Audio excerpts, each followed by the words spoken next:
With speculation surrounding Lionel Messi's move to Saudi Arabia becoming rampant, particularly following his lucrative ambassadorial deal with the Saudi Tourist Board, many are curious whether he will emulate Cristiano Ronaldo and venture into the Middle East to play.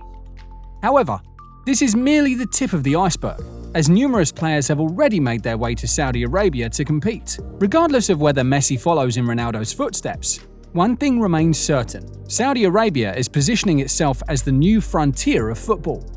In this video, we will explore the challenges and opportunities that football faces in this region and discuss the potential implications. But before we delve in, we kindly request you to subscribe to our channel, as it greatly aids us in delivering high-quality analysis. So, without further delay, let's get started. Today, the nation is utilizing sports as a means to establish its global presence. There are several potential motives behind Saudi Arabia's actions. It could be viewed as a tactic of sports washing, aiming to divert attention from its deplorable human rights record, or it may be an effort to diversify the country's revenue streams away from fossil fuels. Alternatively, hosting a Men's Football World Cup following Qatar's recent hosting could be a driving factor. Moreover, Saudi Arabia might be addressing the prevalent issues of obesity, heart disease, and diabetes among its young population. It is plausible that a combination of these factors is at play. However, an intriguing unintended consequence has emerged from Saudi Arabia's endeavor to achieve a more prominent position in global football. European clubs now have the option to consider the Saudi Pro League as a destination for financial fair play circumvention. They can perceive it as a favorable environment where they can offload players with salary demands that Western clubs are unwilling or unable to match. The latest player rumored to be linked with a move to the Middle East is Tottenham goalkeeper Hugo Lloris. Al Hilal, for instance, is keen on securing the services of Barcelona's Sergio Busquets, aged 34, to reunite him with his longtime Camp Nou teammate Messi. There have also been reports of discussions between the club and another Barcelona player, Jordi Alba, who is also 34 years old. Notably, the Saudi League's pursuit of players extends to high-profile names such as Real Madrid's Karim Benzema and Luka Modric, as well as Neymar, highlighting the caliber of players desired by the league. For many individuals, a decision to play in Saudi Arabia could prove exceedingly advantageous for all parties involved. In a footballing environment where clubs like Southampton, who faced relegation from the Premier League, have outspent reigning European and world champions Real Madrid, as well as the Italian title winners for the 2021-2022 season, AC Milan during the past two transfer windows, Saudi Arabia presents a potential solution with a system where it is no longer feasible for Barcelona, Milan, and similar clubs to sustain exorbitant salary structures.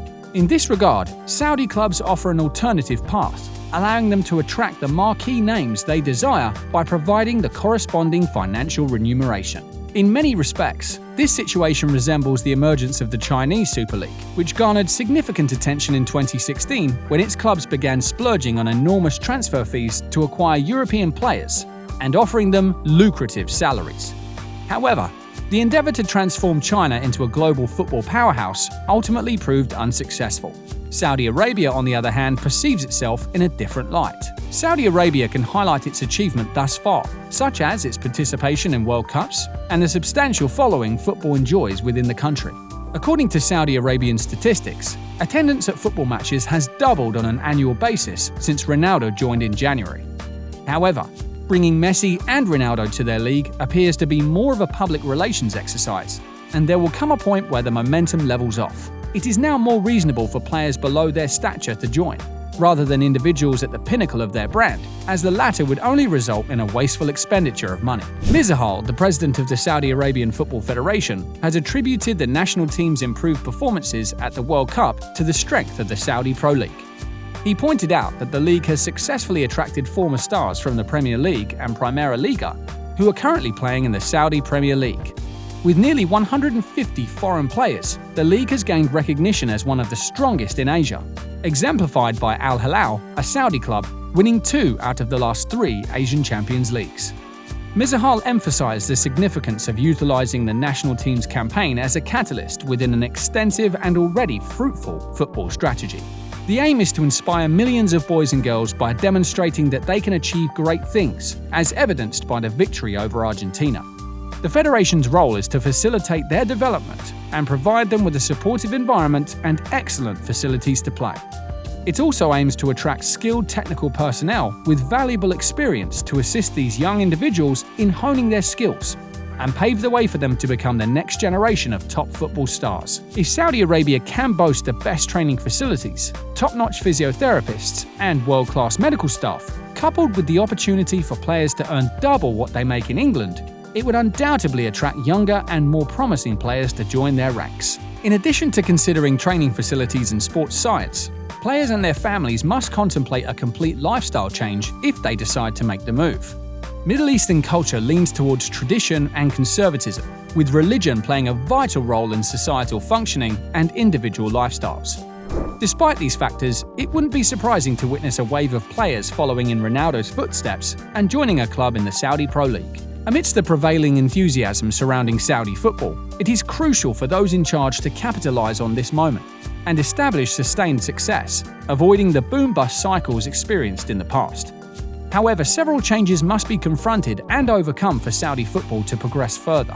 While Ronaldo's signing is undeniably momentous, the key to Saudi Arabia taking the next stride as a football nation and team lies in the players heading in the opposite direction. For the foreseeable future, Europe remains the epicenter of world football, housing the best players and serving as a destination for talent from around the globe to further develop their skills. Saudi Arabia can no longer be an exception to this rule. The players' talent has never been in doubt, but unlike their North African counterparts, it is their willingness and desire to venture beyond their familiar surroundings that hinders their progress. Although the Saudi Pro League is commendable within the context of Asian football, there will always be a ceiling the players will encounter if they choose to remain at home. Addressing this challenge along with investing in the foundations and facilities necessary to cultivate homegrown players and attract talent from abroad will be pivotal in the region's football development. The objective should be to establish a reputation beyond being a retirement haven for aging players. The future of Saudi Arabia football remains uncertain, and only time will reveal what lies ahead. We would love to hear your thoughts on this matter. Please share your opinions in the comments section below. If you enjoyed this video, we kindly ask you to consider subscribing for more content. Thank you for tuning in.